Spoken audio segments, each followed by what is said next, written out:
When you're standing in the rotunda at the state capitol, it's easy to think you're at the center of the political universe. But as we all know, Minnesota is only one state among many, and a few miles to the east, there's an even bigger capital. Let's discuss the interplay between state and federal. Now, to be fair, these aren't the only two levels of government that influence our lives. If you want to visualize the overall hierarchy, you have to start with smaller subdivisions: townships, school districts, cities, counties, and regional councils.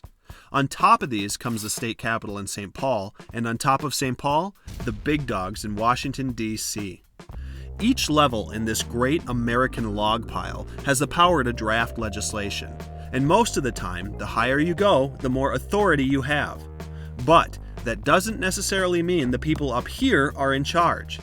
You see, our nation has a long tradition of local governance, and as a result, the real-world collaboration between Washington and the states is more of a rolling, sporadic collaboration in which both sides, at least in theory, try to be mindful of their respective spheres of influence.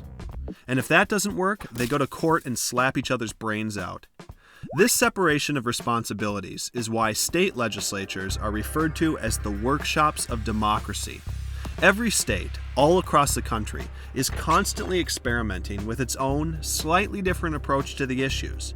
And whenever some regional initiative really takes off, the federal government takes notice. Here's the key idea.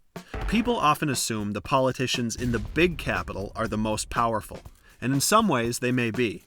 But don't make the mistake of thinking any one level is better than any other.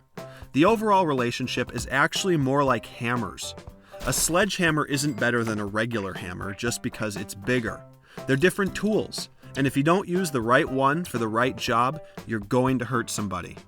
That's all the time we have this week. Let us know what doesn't make sense, and we'll do our best to figure out how it happens.